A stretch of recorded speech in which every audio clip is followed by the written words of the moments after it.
Let me tell you about a meeting that didn't happen. July 1st, 2026.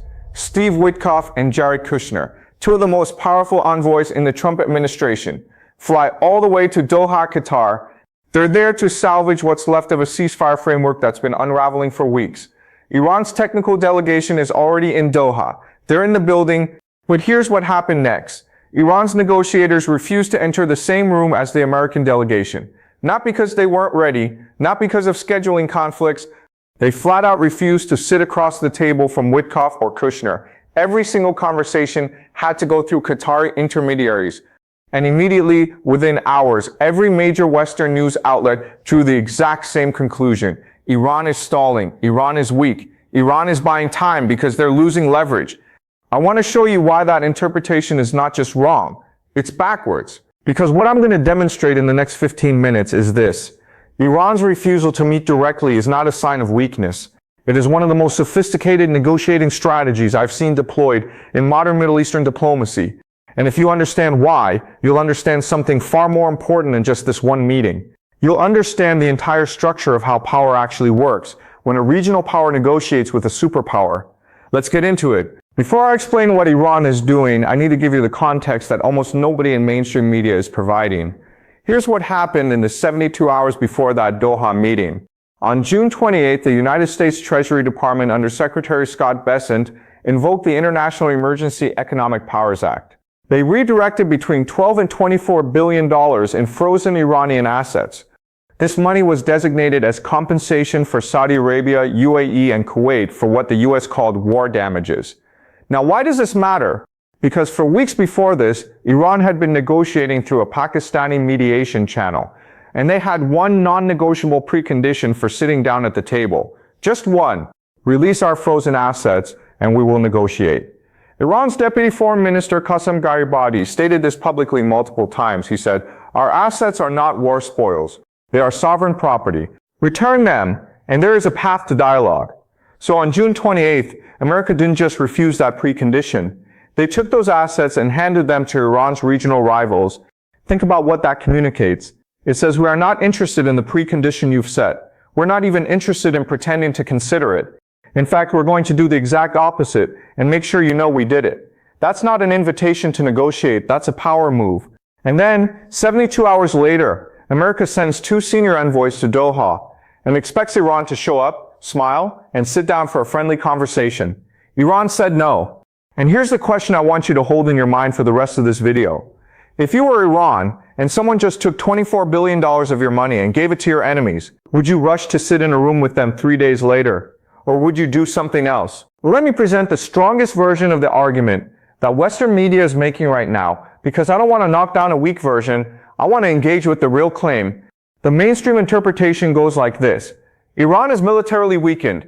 Their supreme leader is dead. Inflation is running at over 80%. The Iranian economy is in crisis. From this position of weakness, Iran has no choice but to negotiate. They need sanctions relief. They need access to global markets. They need this deal more than America does. So when Iran refuses to meet directly, it's a stalling tactic. They're trying to buy time. They're trying to look tough for a domestic audience while privately panicking about their deteriorating situation. This interpretation has a certain logic to it. And if you only look at the military scorecard, it makes sense. But here's what this interpretation cannot explain. It cannot explain why, in the 2 weeks since the U.S. lifted its naval blockade, Iran has exported over 40 million barrels of oil. Some independent sources put the number closer to 50 million barrels. It cannot explain why Iran's chief negotiator, Mohammad Bagher Ghalibaf, publicly called the Strait of Hormuz a divine gift and our greatest instrument of power. It cannot explain why Hezbollah, Iran's most important regional ally, just declared the U.S.-brokered Lebanon Framework Agreement an act of treason and vowed to hold their weapons tighter than ever.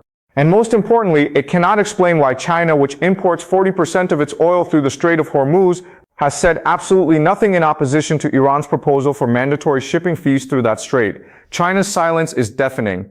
And in geopolitics, silence is never neutral. These are not the indicators of a country that is cornered and desperate. These are the indicators of a country that is testing leverage in real time. So let me give you a different framework for understanding what Iran is doing. I call it the strategic logic of absence. Here's the core principle. In any negotiation between asymmetric powers, The weaker party's greatest weapon is the ability to make the stronger party need something the weaker party controls. Iran doesn't control military superiority. They know that. They're not trying to win a war with the United States on a conventional battlefield. But Iran does control three things that matter enormously right now. One, the Strait of Hormuz. 20% of the world's oil passes through a waterway that is 33 kilometers wide at its narrowest point. Iran has coastal missile batteries, naval mines, and fast attack craft positioned along that entire corridor. Japan has said publicly that if Hormuz closes, their economy collapses in 8 to 9 months. 2. Regional proxy networks. Hezbollah in Lebanon, the Houthis in Yemen, Shia militias in Iraq. These groups are not puppets. They have their own local logic. But they are also deeply connected to Iran through funding, training, and ideological alignment. America wants these groups neutralized, but America cannot neutralize them without Iran's cooperation or without fighting a multi-front war across the Middle East. 3. China and Russia's economic and diplomatic support. Beijing is buying Iranian oil through channels that obscure country of origin. Russia is supplying military technology and blocking serious UN Security Council pressure. Iran has options, not great options, not comfortable options, but options. And this is where the strategic logic of absence becomes critical. If Iran sits down in the same room as Witkoff and Kushner, what happens? The optics shift immediately. The global media narrative becomes, Iran and America are negotiating seriously, a deal is close. That narrative creates pressure on Iran to deliver results. It creates expectations, and if those expectations aren't met, Iran gets blamed for being obstinate. But if Iran refuses to sit down, what happens? The pressure shifts to America. The question becomes, why can't the most powerful country on earth get Iran to the table? What is Washington doing wrong? More importantly, every day that passes without direct talks is another day that Iran is exporting oil, collecting revenue, and rebuilding financial reserves. Every day without talks is another day that Hezbollah is not disarming in Lebanon. Every day without talks is another day that the Houthis are maintaining their threat posture in the Red Sea. Iran is not buying time because they're weak. Iran is buying time because time is working in their favor right now. And the longer America waits for Iran to show up, the more it reveals something very uncomfortable, that America needs this deal more urgently than Iran does. Now let me take this one layer deeper, because there's an economic dimension here that almost nobody is analyzing properly. The United States just seized up to $24 billion in Iranian assets and redirected them to Saudi Arabia, UAE, and Kuwait. On the surface, that looks like a devastating blow to Iran. And financially, it is painful, no question. But strategically, it did something else. It told the world exactly what American leverage looks like right now. Here's what I mean. If America's strongest economic move is to seize assets that were already frozen, assets that Iran hasn't had access to for years, then what does that tell you about America's other options? It tells you that the sanctions regime has already been pushed to near maximum capacity. It tells you that America doesn't have a lot of new economic weapons left to deploy. And it tells you that the naval blockade, which was supposed to be the enforcement mechanism for choking off Iranian oil exports, has already been lifted because the cost of maintaining it was too high. Let me be very precise about this. The U.S. Navy lifted the blockade, and within 2 weeks, Iran is exporting 40 to 50 million barrels of oil. That is not what a country under effective economic strangulation looks like. Now, Iran is still suffering. Inflation is real. The economic damage from the war is real. I'm not pretending otherwise, but suffering and collapse are two different things. Iran has weathered sanctions before. They weathered them in the 1980s during the Iran-Iraq War. They weathered them in the 1990s. They weathered them again after 2012, when the U.S. and EU imposed the harshest sanctions in modern history. And every single time Iran adapted, they built smuggling networks. They found intermediaries. They developed a domestic resistance economy that is specifically designed to survive external pressure. So when America seizes $24 billion, Iran's calculation is not, we're finished, we have to surrender. Iran's calculation is, this is the price of defiance. We've paid it before, we'll pay it again, and in 6 months we'll still be here. That mindset completely changes the negotiating dynamic. Because if Iran believes they can outlast American pressure, then sitting down in Doha is not urgent. It's optional. And making it optional is itself a form of leverage. Now, there's one more dimension I need to explain, and this one is critical for understanding why Iran's refusal to meet is not just strategic internationally, but necessary domestically. Iran just went through a leadership transition. Ayatollah Khamenei is dead, The new power structure is still consolidating.